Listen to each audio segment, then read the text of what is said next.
ಇಲ್ಲಿ ಸಿದ್ಧರ ನಾಡಿದು. ಈ ಸಿದ್ಧರ ನಾಡಲ್ಲಿ ಯಾರ್ಯಾರು ಒಳಗಡೆ ಮೋಸ ಮಾಡ್ತೀರಾ, ಯಾರ್ಯಾರ ಮನೆನ ಮಿಸ್ಗೈಡ್ ಮಾಡಿ ಹಾಳು ಮಾಡ್ತೀರಾ, ಅವರೆಲ್ಲ ದೇವರಾಣೆ ಹಾಳಾಗ್ತೀರಾ. ಇದು ಒಳ್ಳೇದಾಗಲ್ಲ ಅಂತ ಈ ಸಂದರ್ಭದಲ್ಲಿ ಹೇಳಿ ಮುಂದಿನ ಕಾರ್ಯನ ನಮ್ಮ ಸಾಹೇಬರು ನಡೆಸಿಕೊಡ್ತಾರೆ ಅಂತ ಹೇಳಿ ಈ ಸಂದರ್ಭದಲ್ಲಿ ಹೇಳಕ್ ಇಷ್ಟ. ಹೌದು 19-20 ಸರ್. ನಾಳೆ ಯುಗಾದಿ ಹಬ್ಬದ ದಿನನೇ ಜಾತ್ರೆ ಮಾಡೋದು ಅಮ್ಮನಟ್ಟಿ ಸಂಪ್ರದಾಯ. ನೀವೆಲ್ಲ ನಡ್ಕೊಂಡು ಈ ರೀತಿ ಮಾಡ್ತಾರೆ ಅಂತಂದ್ರೆ ಏನ್ ಹೇಳ್ಬೇಕು? ಪ್ರಜ್ಞಾವಂತರು ನೀವುಗಳೆಲ್ಲ ಇದ್ದು ಆ ತಾಯಿಗೆಲ್ಲ ಗೌರವ ಕೊಟ್ಟು ಎಲ್ಲ ಹೋಗ್ತೀವಿ ಅಂತದ್ರಲ್ಲಿ ಅಲ್ಲಿ ರಾಜಕಾರಣದ ತನ್ನ ಒಂದು ಇದಕ್ಕೆ ನಮ್ಮ ಮೇಲೆ ಆರೋಪ ಮಾಡಿದ್ರೆ ಎಲ್ಲಿಗೆ ಹೋಗ್ಬೇಕು ನಾವು? ಈಗ ಬಂಧುಗಳೇ, ಬಹಳ ವಿಶೇಷವಾಗಿ ನಾನು ಈ ಮಟ್ಟಕ್ಕೆ ಅರಸೀಕೆರೆ ರಾಜಕಾರಣ ಇಳಿಬಹುದು ಅಧೋಗತಿಗೆ ಅಂತೇಳಿ ನನ್ನ ಕನಸಲ್ಲೂ ಕಂಡಿರಲಿಲ್ಲ. ಈ ಮಟ್ಟಕ್ಕೆ ಕೆಲವೊಂದಷ್ಟು ನನ್ನ ಮೇಲೆ ಪ್ರಾರಂಭದಲ್ಲಿ ಹಲ್ಲೆಗಳು ಮಾಡಿಸುವಂಥ ಪ್ರಯತ್ನ ಆಯಿತು. ಆ ಕೆಲವು ಮಾತುಗಳು, ಅವ್ರದೇ ಮಾತುಗಳು, ಆಡಿಯೋಗಳು ವೈರಲ್ ಕೂಡ ಆದವು. ಆ ಸಂತೋಷನ್ನ ಇನ್ನೂ ಕೆಟ್ಟ ಪದ ನಮ್ಮ ಬಾಯಲ್ಲಿ ಬರೋದೂ ಇಲ್ಲ. ಆ ಬೋಮ, ಸೂಮ, ಎಳ್ಕಳ್ರಿ, ಕಲ್ಲೊಡಿರಿ ಇವೆಲ್ಲ ಆಯಿತು. ಈಗ ರಾಜಕಾರಣದ ಒಂದು ಕೆಟ್ಟತನ ಯಾವ ರೀತಿ ಇಳಿದಿದೆ ನಮ್ಮ ಅರಸೀಕೆರೆನಲ್ಲಿ ಅಂತಂದ್ರೆ, ಸನ್ಮಾನ್ಯ ಶಿವಲಿಂಗಣ್ಣವರು 4ನೇ ಬಾರಿ ಶಾಸಕರಾಗಿ 3ನೇ ಬಾರಿ ಮಂತ್ರಿ ದರ್ಜೆ ಸ್ಥಾನಮಾನ ಇಟ್ಕೊಂಡು ಗೃಹ ಮಂಡಳಿ ಅಧ್ಯಕ್ಷರಾಗಿದ್ದು, ಅಧಿಕಾರದಲ್ಲಿದ್ದು, ಅವ್ರದೇ ಪಕ್ಷ ಅವ್ರದೇ ಸರ್ಕಾರ ಅಧಿಕಾರದಲ್ಲಿದೆ. ನನ್ನ ಮೇಲೆ ಎಂಥ ಗುರುತರವಾದಂಥ ಆರೋಪ ಮಾಡಿದ್ರು ಅಂತಂದ್ರೆ, ನಮ್ಮ ಮನೆಯಲ್ಲಿ ಶುಭ ಕಾರ್ಯ ನಡೀತು. ಸಾವಿರಾರು ಜನ ಆಗಮಿಸಿ ಆಶೀರ್ವಾದ ಮಾಡಿ ನಮ್ಮ ಆತಿಥ್ಯ ಸ್ವೀಕರಿಸಿ ತೃಪ್ತಿಯಿಂದ ಕಾರ್ಯಕ್ರಮ ಯಶಸ್ವಿ ಆಯಿತು ಅನ್ನೋ ಸಮಾಧಾನ ವ್ಯಕ್ತಪಡಿಸಿದ್ರು. ಅದನ್ನ ನೀವು ಸಹಿಸ್ಕೊಳಕ್ಕಾಗದೆ ನಮ್ಮ ಮನೆ ಸಮಾರಂಭ ಮುಗಿದು ಇನ್ನೂ ಎಲ್ಲ ಮುಗಿಸಿ ಕೂತಿಲ್ಲ ನಾವು. ಅಷ್ಟು ಬೇಗನೆ ಯಾರೊಬ್ಬ ನಮ್ಮಲ್ಲೇ ಇದ್ದ, ಆ ಹುಡುಗನ್ಗೆ ನಿಮ್ಮ ಕಾರ್ಯಕರ್ತರುಗಳೇ ಸಾಕ್ಷಿ. ನೀವೇ ಹೇಳಿದಿರಿ, ನಾನೇನೋ ಒಂದು ಹೇಳೋ ಅಂದ್ರೆ ಇವನೇನೋ ಒಂದು ಹೇಳ ಬಂದ, ಬೋಮ, ನೀನೇ ಸಿಂಹನೋ ತಿಮ್ಮನೋ, ನೀವು ಬೈದಿಲ್ವಾ? ಸಾಕ್ಷಿ ಇದೆ ನಮ್ಮ ಹತ್ರ. ಈ ರೀತಿ ರಾಜಕೀಯದ ಕಾರಣಕ್ಕೆ ನನ್ನ ಮೇಲೆ ಇಷ್ಟು ಕೆಟ್ಟ ಆರೋಪ, ಅಪವಾದ ಹೊರಿಸುವಂತ ಪ್ರಯತ್ನ ನೀವು ಮಾಡಿದ್ರಿ. ದೇವ್ರ ದುಡ್ಡನ್ನ ಸಂತೋಷ ತಗೊಂಡೋಗಿದ್ದಾನೆ ಅನ್ನೋಂಥ ಆರೋಪ ನೀವು ಮಾಡಿಸಿದ್ರಿ. ಸ್ವಾಮಿ ಶಿವಲಿಂಗಣ್ಣವರೇ, ನಾನು ನಿಮ್ಮಲ್ಲಿ ಕಳಕಳಿಯಿಂದ ಪ್ರಾರ್ಥನೆ ಮಾಡ್ತೀನಿ. ನೀವು ಹೇಗೆ ನಿಮ್ಮ ಮಗ ಆದರ್ಶ ಗೌಡ್ರನ್ನ, ಆದರ್ಶ ಗೌಡ್ರ ತಾನೆ ಅವ್ರ ಮಗ, ನಿಮ್ಮ ಮಗ ಆದರ್ಶ ಗೌಡ್ರನ್ನ ನೀವು ಪ್ರೀತಿ ಮಾಡ್ತೀರಿ, ನೀವು ಬಹಳ ಕಾಳಜಿಯಿಂದ ಆ ಹುಡುಗನ್ನ ಓದಿಸಿ ಅರಸೀಕೆರೆ ಜನತೆ ಆಶೀರ್ವಾದ, ಅರಸೀಕೆರೆ ನಿಮ್ಮದು ಸಾಕಷ್ಟು ಉದ್ಯಮಗಳಿವೆ, ಕ್ರಷರ್ ಇದೆ, ಬೇಕಾದಷ್ಟು ಆಸ್ತಿ ಸಂಪಾದನೆ ಮಾಡಿ ಅವ್ರನ್ನ ವೈದ್ಯರನ್ನಾಗಿ ಮಾಡಿದ್ದೀರಿ. ಮ್ಯಾನೇಜ್ಮೆಂಟ್ ಕೋಟಾದಲ್ಲಿ ಅವರು ವೈದ್ಯರಾಗಿದ್ದಾರೆ. ಕೋಟ್ಯಾಂತರ ರೂಪಾಯಿ ಡೊನೇಷನ್ ಫೀಸೋ ಕಟ್ಟಿ ನೀವು ವೈದ್ಯರನ್ನಾಗಿ ಮಾಡಿದ್ದೀರಿ. ನಿಮ್ಮ ಮಗನ್ನ ನೀವು ಯಾವ ರೀತಿ ಪ್ರೀತಿ ಮಾಡ್ತೀರಾ? ಅದನ್ನ ಅವರದ್ದು ತಪ್ಪು ಅನ್ನಕ್ಕಾಗತ್ತೆ? ಹಂಗೆ ಅರಸೀಕೆರೆ ಜನತೆ ನನ್ನನ್ನ ಮನೆ ಮಗನಾಗಿ ಸ್ವೀಕಾರ ಮಾಡಿದ್ದಾರೆ, ಪ್ರೀತಿಸ್ತಾ ಇದ್ದಾರೆ. ಇದನ್ನ ನೀವು ಸಹಿಸ್ಕೊಳ್ಳಕ್ಕಾಗದೆ ಇಷ್ಟು ಕೆಳಮಟ್ಟಕ್ಕೆ ನೀವು ಇಳಿತೀರಾ ಅಂತಂದ್ರೆ, ಸ್ವಾಮಿ ಶಿವಲಿಂಗಣ್ಣ, ನಾನು ಹೆಚ್ಚೇನು ಹೇಳಲಾರೆ. ಅರಸೀಕೆರೆ ಜನ ಇದನ್ನೆಲ್ಲ ಗಮನಿಸ್ತಾ ಇದ್ದಾರೆ ಅನ್ನುವಂಥ ವಿಶ್ವಾಸ, ಭರವಸೆ ನನಗಿದೆ.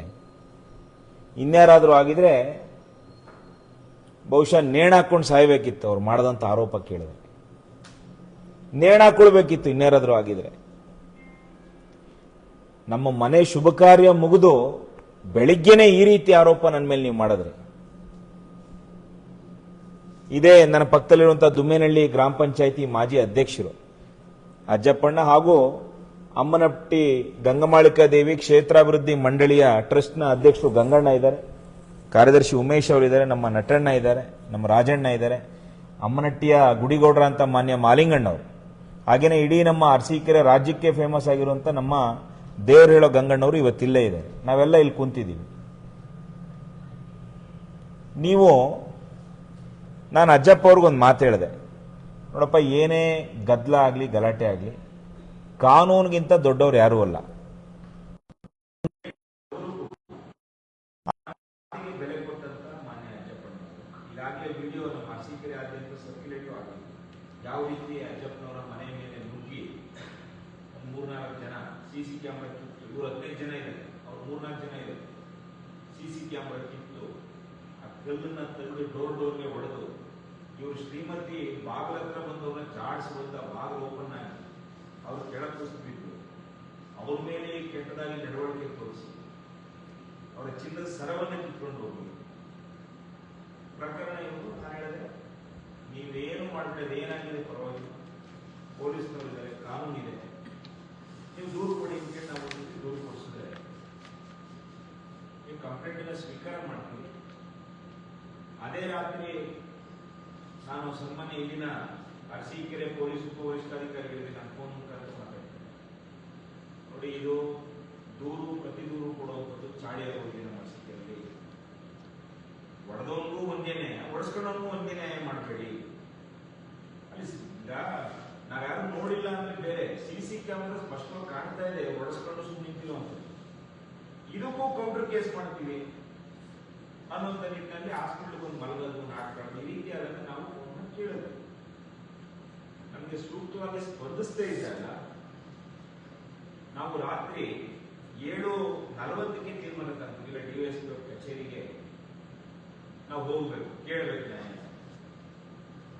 ನಮ್ಮೆಲ್ಲ ಕಾರ್ಯಕರ್ತರಿಗೂ ನಾವು ವಾಟ್ಸಪ್ ಸಂದೇಶ ಹಾಕೋ ಮುಖಾಂತರ ಕೇವಲ 20-25 ನಿಮಿಷದಲ್ಲಿ 350-400 ಜನ ಕಾರ್ಯಕರ್ತರು ಜಮಾವಣೆ.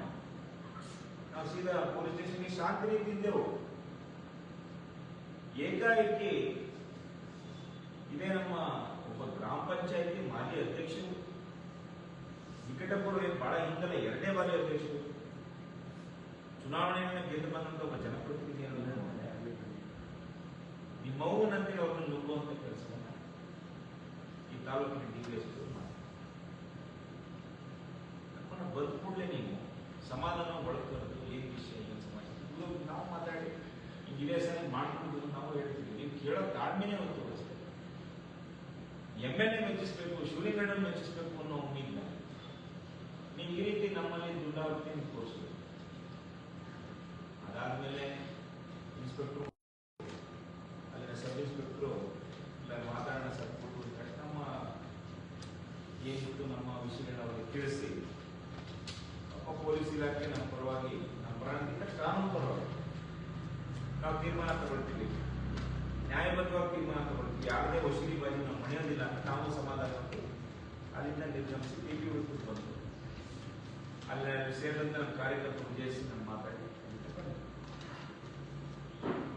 ನೋಡಿ, ದೇವರ ವಿಷಯದಲ್ಲಿ ರಾಜಕಾರಣ ಮಾಡೋದು ಯಾವ ರೀತಿ ಕಪಾಳ ಮೋಕ್ಷ ಆಯಿತು ಈ ತಾಲೂಕಿನ ಆಡಳಿತಕ್ಕೆ. ಇದು ಸನ್ಮಾನ್ಯ ಶಿವಲಿಂಗಣ್ಣಗಾದಂತ ಕಪಾಳ ಮೋಕ್ಷ, ನ್ಯಾಯಾಲಯ ಮಾಡಿದಂತ ಕಪಾಳ ಮೋಕ್ಷ. ನಾನು ಹೇಳಿದೆ ಅಧಿಕಾರಿಗಳಿಗೆ, ನೋಡಿ, ನಾನು ಇದೇ ಟ್ರಸ್ಟ್ ವಿರುದ್ಧ ಹಿಂದೆ ಏನೇನು ದಾಖಲೆಗಳಿವೆ ಇದನ್ನೆಲ್ಲ ನಾನು ಪರಿಶೀಲನೆ ಮಾಡಿಸಿದ್ದೀನಿ. ಈ ಟ್ರಸ್ಟ್ ಕಾನೂನುಬದ್ಧವಾಗಿದೆ. ಈಗಿರುವಂತಹ ಸನ್ನಿವೇಶದಲ್ಲಿ ಯಾವ ಕಾರಣಕ್ಕೂ ಕೂಡ ಟ್ರಸ್ಟ್ ವಿರುದ್ಧ ಏನು ಮಾಡಲಿಕ್ಕೆ ಬರೋದಿಲ್ಲ ಅಂತ ತಿಳಿಸಿದ್ರು ಕೂಡ ಕೇಳಿದೆ. ನಾವು ನ್ಯಾಯಾಲಯಕ್ಕೆ ಟ್ರಸ್ಟ್ ಎಲ್ಲ ನಮ್ಮ ಅಮ್ಮನಟ್ಟಿ ಗಂಗಮಾಳಿಕಾ ಕ್ಷೇತ್ರಾಭಿವೃದ್ಧಿ ಮಂಡಳಿಯ ಎಲ್ಲ ಟ್ರಸ್ಟ್ ಸದಸ್ಯರು ನ್ಯಾಯಾಲಯದ ಮೊರೆ ಹೋಗ್ತಾರೆ. ಆ ತಾಯಿ ಇದ್ದಾರೆ ಅನ್ನೋದಕ್ಕೆ ಸಾಕ್ಷಿ ಕೇವಲ ಒಂದೇ ದಿನದಲ್ಲಿ ನ್ಯಾಯಾಲಯ ಹುಂಡಿ ಹಣವನ್ನು ಎಣಿಕೆ ಮಾಡಿ ಟ್ರಸ್ಟ್ ನ ಅಕೌಂಟ್ಗೆ ಜಮೆ ಮಾಡಬೇಕು ಮತ್ತು 19-20ನೇ ತಾರೀಕು ನಡೀತಕ್ಕಂಥ ಜಾತ್ರೆಗೆ ಸಂಪೂರ್ಣವಾದಂತಹ ರಕ್ಷಣೆಯನ್ನ, ಲಾ ಅಂಡ್ ಆರ್ಡರ್ ತೊಂದರೆ ಆದಂತ ರೀತಿಯಲ್ಲಿ, ಕಾನೂನು ಸುವ್ಯವಸ್ಥೆ ಹದಗೆಡದಂತ ರೀತಿಯಲ್ಲಿ ಸಂಪೂರ್ಣವಾದಂತಹ ರಕ್ಷಣೆ ಒದಗಿಸಬೇಕು ಅಂತೇಳಿ ಆದೇಶವನ್ನು ಮಾನ್ಯ ಕರ್ನಾಟಕ ಉಚ್ಚ ನ್ಯಾಯಾಲಯ ಮಾಡಬೇಕು.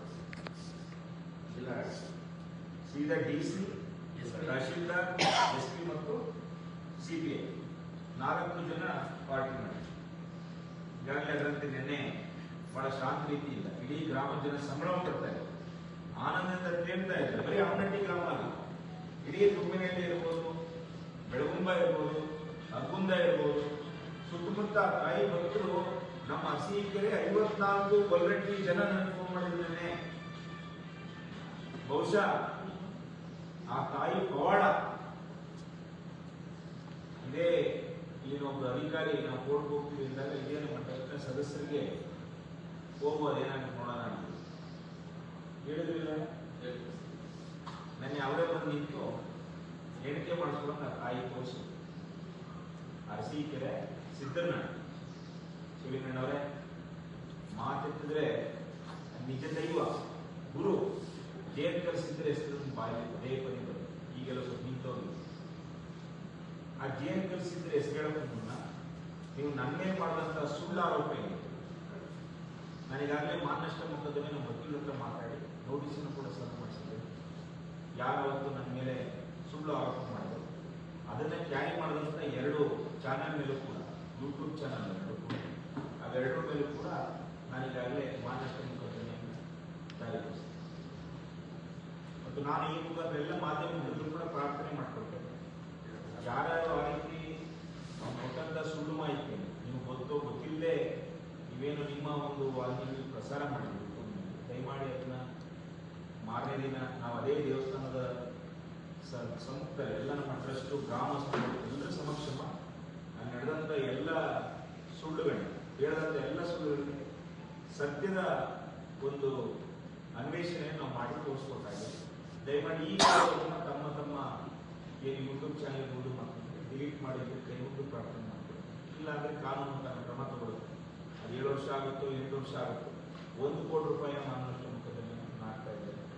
ಕ್ರಿಮಿನಲ್ ಕೇಸು ಫೈಲ್ ಮಾಡ್ತಾ ಇದ್ದಾರೆ, ಸಿವಿಲ್ ಕೇಸು ಫೈಲ್ ಮಾಡ್ತಾ ಇದ್ದಾರೆ. ದಯಮಾಡಿ ಯಾರು ಕೂಡ ಆ ನಂತರ ಸಂತೋಷ ಮಾಡಿದ ತಿಳ್ಕೋಬಾರ್ದು. ಸತ್ಯ ತಿಳ್ಕೊಂಡು ನೀವು ಮಾತಾಡಿ. ರಾಜಕಾರಣದಲ್ಲಿ ಆರೋಪ ಪ್ರತ್ಯಾರೋಪ ಸಹಜ, ಆದರೆ ಈ ರೀತಿ ಈ ಮಟ್ಟಕ್ಕೆ ಬಹುಶಃ ಅರಸೀಕೆರೆ ಹಿಂದಿನ ಯಾವ ಶಾಸಕರು, ಅರಸೀಕೆರೆ ಹಿಂದಿನ ಯಾವ ರಾಜಕಾರಣಿಗಳು ಬಹುಶಃ ರಾಜ್ಯದಲ್ಲೇ ಈ ರೀತಿ ಯಾರು ಕೂಡ ನಡ್ಕೊಂಡಿರಲಿಲ್ಲ.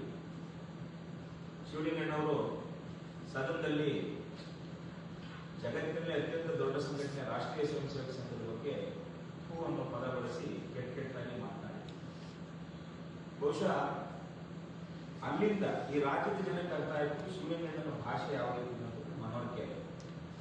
ಬಹುಶಃ ಈಗ ನನ್ನ ಮೇಲೆ ಮಾಡಿದಂತ ಈ ಆರೋಪ ಏನಿದೆ, ಸುಳ್ಳು ಆರೋಪ ಏನಿದೆ, ಇದು ಕೂಡ ನೀವು ಕಲ್ಲು ಎಸೆದ್ರಿ ಶಿವಲಿಂಗಣ್ಣ, ಕಲ್ಲು ಹೊಡೆಸಿದ್ರಿ ಮೇಲೆ ಆ ಭಗವಂತ ಹೂ ಮಾಡಿ ಮಾಲೆ ಹಾಕ್ತಾನೆ. ನೀವು ಎಸ್ತಂತ ಕಲ್ಲು ಹೂವಾಗಿ ಬಂದು ಈಗ ನೀವೇನ್ ನನ್ನನ್ನ ಡಿಫೇಮ್ ಮಾಡಬೇಕು, ಇವನು ಗೌರವ ಹಾಳು ಮಾಡಬೇಕು, ಇವನು ಮಾನಹಾನಿ ಮಾಡಬೇಕು ಅಂತೇಳಿ ನೀವು ಪ್ರಯತ್ನ ಮಾಡಿದ್ರೆ ಆ ಪ್ರಯತ್ನವನ್ನ ದೇವರು ವಿಫಲಗೊಳಿಸಿದರು. ದಯಮಾಡಿ ತಾಯಿ ಗಂಗಮಾಳಿಕಾ ದೇವಿಯವರ ಟ್ರಸ್ಟಿನ ಎಲ್ಲ ಸದಸ್ಯಗಳ ಅಭಿಪ್ರಾಯ ಯುಗಾದಿ ಹಬ್ಬದ ದಿನ ಪದ್ಧತಿ ಅಮ್ಮನಟ್ಟಿ ಯುಗಾದಿ ಹಬ್ಬದ ದಿನ ಮತ್ತು ಮಾರನೇ 2 ದಿನ ಆ ತಾಯಿ ಜಾತ್ರಾ ಮಹೋತ್ಸವ ನಡೆಯುತ್ತೆ. ಎಲ್ಲರಿಗೂ ಕೂಡ ಸ್ವಾಗತವನ್ನು ಕೊಡ್ತಾ ಹಾಗೆಯೇ ಒಂದೊಳ್ಳೊಳ್ಳೆ ಧಾರ್ಮಿಕ ಕಾರ್ಯಕ್ರಮಗಳು ಇತ್ಯಾದಿ ಕಾರ್ಯಕ್ರಮಗಳು ಯಶಸ್ವಿಯಾಗಲಿ ಅಂತೇಳಿ ಮನಪೂರ್ವಕವಾಗಿ ಹಾರೈಸ್ತಾ ಈಗೇನು ಮೊನ್ನೆ ನಿಷೇಧಾಜ್ಞೆಯನ್ನ ಜಾರಿಗೊಳಿಸಿದೆ ಸನ್ಮಾನ್ಯ ತಾಲೂಕಿನ ದಂಡಾಧಿಕಾರಿ, ಆ ಜಾರಿಗೊಳಿಸಲಿಕ್ಕೆ ಕಾರಣ ಇಲ್ಲಿನ ಶಾಸಕರು ಶಿವಲಿಂಗಣ್ಣ. ಅದಕ್ಕೆ ಚಾಟಿ ಬೀಸಿ ನ್ಯಾಯ ಯಾವ ಕಾರಣಕ್ಕೂ ಅಧಿಕಾರ ಬರದಿಂದ ನ್ಯಾಯವನ್ನು ದಮನ ಮಾಡ್ತೀನಿ ಅಂತ ಹೊರಟ್ರೆ ಅದು ನಡೆಯಲ್ಲ. ಯಾಕಂದ್ರೆ ಈಗಾಗಲೇ ನಮ್ಮ ಅಜ್ಜಪ್ಪಣ್ಣ ಹೇಳಿದಂತೆ ಅರಸೀಕೆರೆ ಸಿದ್ದರನಾಡು, ಅರಸೀಕೆರೆ ದೇವಾನುದೇವತೆಗಳ ಆವಾಸ ಸ್ಥಾನ, ಅರಸೀಕೆರೆ ಇತಿಹಾಸ ಇರತಕ್ಕಂಥ ಒಂದು ಪ್ರದೇಶ. ನಾನು ಯಾರೋ ಒಬ್ಬ ಇತಿಹಾಸ ಪ್ರೊಫೆಸರ್ ಸಿಗ್ತಿದ್ರು, ಆದಿಮಾನವ ಗುರುಗಳಿಗೆ ಸಿಗ್ತಾ ಇರೋದಕ್ಕೆ ಸಂಶೋಧನೆ ಮಾಡ್ತೀನಿ. ಅರಸೀಕೆರೆಗೆ ಬಹಳ ದೊಡ್ಡ ಇತಿಹಾಸ ಇದೆ. ಬಹುಶಃ ಆದಿಮಾನವರ ಕಾಲದಿಂದ ಯಾರು ಕೂಡ ಈ ರೀತಿ ನಡ್ಕೊಂಡಿಲ್ಲ ಅಂತ ಈ ಮತ್ತೊಮ್ಮೆ ಇಡೀ ರಾಜ್ಯದ ಜನತೆ ಮುಂದೆ ಸದನದಲ್ಲಿ ಶಿವಲಿಂಗಣ್ಣವರು ಯಾವ ರೀತಿ ಬೆತ್ತಲೆ ತಮ್ಮ ಮಾತುಗಳಿಂದ ಆ ರೀತಿ ಅರಸೀಕೆರೆನಲ್ಲೂ ಕೂಡ ನಿಷೇಧಾಜ್ಞೆ ಜಾರಿಗೊಳಿಸುವ ಮುಖಾಂತರ ಅಮ್ಮನಟ್ಟಿ ಜಾತ್ರೆ ತಡಿಬೇಕು ಅನ್ನೋಂತ ಏನೋ ಪ್ರಯತ್ನ ಇತ್ತು. ಅದನ್ನ ತಾಯಿ ಗಂಗಮಾಳಿಕಾ ದೇವಿನೇ ವಿಫಲಗೊಳಿಸಿದರೆ 54 ಗೊಲ್ರೆಡ್ಡಿಯ ಇತರೆ ಹಿಂದುಳಿದ ವರ್ಗಗಳಿರ್ಬೋದು, ದಲಿತರಿರ್ಬೋದು, ಈಗಾಗಲೇ ನಮ್ಮ ಮುಖಂಡರು ಹೇಳಿದಂತೆ ಅವರಿಗೆ ತೊಂದರೆ ಕೊಡುವಂತಹ ಪ್ರಯತ್ನ ಸಫಲ ಆಗೋದಿಲ್ಲ. ನ್ಯಾಯ ದೇವತೆ ಕಣ್ಣಿಗೆ ಬಟ್ಟೆ ಕಟ್ಕೊಂಡಿದ್ದಾರೆ, ಪಟ್ಟಿ ಕಟ್ಕೊಂಡಿದ್ದಾರೆ ಅಂತಂದ್ರೆ ಕಣ್ಣು ಮುಚ್ಚಿಲ್ಲ. ನ್ಯಾಯ ತನ್ನ ಒಂದು ಬಲವನ್ನ, ತನ್ನ ಒಂದು ಪ್ರಭಾವವನ್ನು ಅರಸೀಕೆರೆಯಲ್ಲಿ ತೋರಿಸಿದೆ. ಇವತ್ತು ಇಡೀ ನಮ್ಮ ಅರಸೀಕೆರೆ ತಾಯಿ ಗಂಗಮಾಳಿಕಾ ದೇವಿ ಎಲ್ಲ ಸದ್ಭಕ್ತರು ಖುಷಿ ಹೆಮ್ಮೆಯಿಂದ ಜಾತ್ರಾ ಮಹೋತ್ಸವ ಆಚರಿಸಬೇಕು ಅನ್ನೋ ನಿರ್ಧಾರ ತಗೊಂಡಿದ್ದಾರೆ. ಈಗ ನೀವೇನು ನಿಷೇಧಾಜ್ಞೆ ಜಾರಿ ಮಾಡಿದ್ರಿ ಶ್ರೀಮಣ್ಣವರೇ, ನಿಮ್ಮ ನಿಷೇಧಾಜ್ಞೆ ಅಥವಾ ನಿಮ್ಮ ಜಾತ್ರೆ ನಿಲ್ಲಿಸುವಂತ ನಿಮ್ಮ ನಿರ್ಧಾರ, ನನ್ನ ಮೇಲೆ ಸುಳ್ಳಾರೋಪ ಮಾಡಬೇಕು ಅನ್ನುವಂಥ ನಿಮ್ಮ ಪ್ರಯತ್ನ, ಇದೆಲ್ಲವೂ ಕೂಡ ದೇವದಯೆಯಿಂದ ನಿಮಗೆ ನಿರ್ಮಾಣ ಆಗಿದೆ. ಇನ್ನೊಂದ್ಸತಿ ಈ ರೀತಿ ಕೆಟ್ಟ ಪ್ರಯತ್ನ ನೀವು ಮಾಡಬೇಡಿ. ನಾನು ಶಿವಲಿಂಗಣ್ಣವ್ರ ಬಗ್ಗೆ ನನಗೆ ಅಪಾರವಾದ ಗೌರವ ಇದೆ. ನಾನು ಆಗ್ಲೇ ಹೇಳಿದೆ, ಅವ್ರ ಮಗನ್ನ ಅವ್ರು ಯಾವ ರೀತಿ ಪ್ರೀತಿಸ್ತಾರೋ, ಅವ್ರ ಮಗನ್ನ ಅವ್ರು ಯಾವ ರೀತಿ ಕಾಳಜಿ ಮಾಡ್ತಾರೆ, ಹಂಗೆ ಅರಸೀಕೆರೆ ಜನತೆ ನನ್ನನ್ನ ಮಗನಾಗಿ, ಮನೆ ಮಗನಾಗಿ ಸ್ವೀಕಾರ ಮಾಡಿದ್ದಾರೆ. ನೀವು ನನಗೆ ತೊಂದರೆ ಮಾಡಬೇಕು ಅಂದ್ರೆ ನನಗೂ ಹೇಳೋರು ಕೇಳೋರು ಇದ್ದಾರೆ ಅರಸೀಕೆರೆ. ಬಹುಶಃ ಒಂದ್ ಕಡೆ ನೀವು ಹೇಳದಂತೆ ಅವ್ನಿಗೆ ಯಾರು ಗಾಡ್ ಫಾದರ್ ಇಲ್ಲ, ಅವ್ನು ಯಾರು ಕಾಪಾಡ್ಕೊಳ್ಳಲ್ಲ ಅಂತೇಳಿ. ಸ್ವಾಮಿ ಶಿವಲಿಂಗಣ್ಣವರೇ, ಅರಸೀಕೆರೆ ಜನತೆನೇ ನನ್ನ ಗಾಡ್ ಫಾದರ್. ಅರಸೀಕೆರೆ ಮನೆಗಳಲ್ಲಿ ನನ್ನ ತಂದೆ ತಾಯಿದ್ದಾರೆ. ಅವರ ರಕ್ಷಣೆ ನನಗಿರೋವರೆಗೂ ನಿಮ್ಮ 100 ಪ್ರಯತ್ನಗಳು, 1000 ಪ್ರಯತ್ನಗಳು ವಿಫಲವಾಗ್ತವೆ ಅಂತೇಳಿ ಹೆಮ್ಮೆಯಿಂದ ಎದೆತಟ್ಟಿ ಹೇಳ್ಕೊಡಬಲ್ಲೆ. ಎಲ್ಲಿವರೆಗೂ ನನಗೆ ದೈವಬಲ ಇರುತ್ತೋ, ಜನಬಲ ಇರುತ್ತೋ, ಅಲ್ಲಿವರೆಗೂ ನಿಮ್ ಯಾವುದೇ ಹುನ್ನಾರ ಫಲ ನೀಡೋದಿಲ್ಲ. ದಯಮಾಡಿ ಆ ದುಷ್ಪ್ರಯತ್ನಗಳನ್ನ ಈ ತಕ್ಷಣ ನಿಲ್ಲಿಸಿ. ನಿಮ್ಮ ಎಡಬಲ ಯಾರೋ ನಿಮ್ಗೆ ಹೇಳ್ಕೊಟ್ಟು ದಾರಿ ತಪ್ಪಿಸ್ತಾ ಇದ್ದಾರೆ, ನಿಮಗೆ ಕೆಟ್ಟ ತರ್ತಾ ಇದ್ದಾರೆ. ದಯಮಾಡಿ ಅಂತವ್ರನ್ನ ದೂರ ಇಡಿ. ಅವ್ರು ಯಾರು ನಿಮ್ಗೆ ಒಳ್ಳೇದು ಮಾಡಬೇಕು ಅಂತಿಲ್ಲ. ನಾನು ಒಪ್ಕೊಳ್ತೇನೆ, ನನ್ನಿಂದನೂ ಕೆಲವು ತಪ್ಪುಗಳು ಅರಸೀಕೆರೆಯಲ್ಲಿ ಆಗಿರೋದು ಕಾರಣ ಯಾರೋ ಹೇಳ್ಕೊಟ್ಟಂತ ಮಾತನ್ನು ನಾವು ಕೇಳ್ತೀವಿ. ಆದ್ರೆ ನೀವು ಹಿರಿಯರಿದ್ದೀರಿ. ಈಗಾಗಲೇ ಬೆಂಗಳೂರು ಒಳ್ಳೆ ಭವ್ಯವಾದ ಮನೆ ನಿರ್ಮಾಣ ಮಾಡ್ಕೊಳ್ತಾ ಇದ್ದೀವಿ. ಕೋಟ್ಯಾಂತರ ರೂಪಾಯಿ ವೆಚ್ಚದಲ್ಲಿ ಮನೆ ನಿರ್ಮಾಣ ಆಗ್ತಿದ್ದೆ. ನಿನ್ನೆನೇ ಯಾವುದೋ ನಾನು ಸಾಮಾಜಿಕ ಜಾಲತಾಣಗಳನ್ನು ವಿಡಿಯೋ ನೋಡಿದೆ. ನೀವು ನಿಂತು ಅದನ್ನೆಲ್ಲ ಗಮನಿಸ್ತಾ ಇದ್ದೀವಿ. ನಿಮ್ಮ ವಿಶ್ರಾಂತ ಜೀವನ ಚೆನ್ನಾಗಿದೆ. ನಾವು ಅದ್ರ ಬಗ್ಗೆ ಗೌರವ ಇದೆ, ನಿಮ್ಮ ಬಗ್ಗೆ ಗೌರವ ಇದೆ. ದಯಮಾಡಿ ಶಿವಲಿಂಗಣ್ಣವರೇ, ಈ ರೀತಿ ವ್ಯಕ್ತ ಪ್ರಯತ್ನಗಳನ್ನ ಏನಾದ್ರು ನಿಮ್ಮ ಕೈಯಿಂದ ಮಾಡಿಸೋ ಪ್ರಯತ್ನ ಯಾರು ಮಾಡ್ತಾ ಇದ್ದಾರೆ, ಅವ್ರು ನಿಮ್ಮ ಹಿತೈಷಿಗಳಲ್ಲ, ನಿಮ್ಮ ಹಿತಶಕ್ತಿಗಳು. ಈಗ ನೋಡಿ, ನಿಮಗೆ ನಿರ್ಮಾಣ ಅಂತ ನೀವೇ ಹೇಳಿದ್ರಿ ನಿನ್ನೆ ಬೆಳಿಗ್ಗೆ ನಿಮ್ಮ ಮನೆಯಲ್ಲಿ, ನೆನೆನೋ ಮೊನ್ನೆನೋ ನೀವು ಸಿಂಹನೋ ತಿಮ್ಮನೋ ನಮ್ಮ ನೀವೇ ಆಡಿದ್ದೀರಿ. ಹಾಗಾಗಿ ಇನ್ನೊಂದ್ಸರಿ ಆಗಿ ಪ್ರಯತ್ನ ಮಾಡಬೇಕು ಅಂತ ಹೇಳ್ತಾರೆ. ಇವತ್ತಿನ ಪತ್ರಿಕಾಗೋಷ್ಠಿ ಉಪಸ್ಥಿತ ಎಲ್ಲ ನಮ್ಮ ಅಭಿವೃದ್ಧಿಯ ಗ್ರಾಮಸ್ಥರು, ಹುಡಿಗೌಡರು, ಅನೇಕರಷ್ಟು ಎಲ್ಲ ಸದಸ್ಯರಿಗೂ ಕೂಡ ನಿಮ್ಮ ಜಾತ್ರಾ ಮಹೋತ್ಸವ ಚೆನ್ನಾಗಿ ಕೇಳಿ ಹಾರೈಸ್ತಾ ಕೋರ್ಟ್ ಕಾಪಿ ನೋಡ್ಬೋದು. Court copy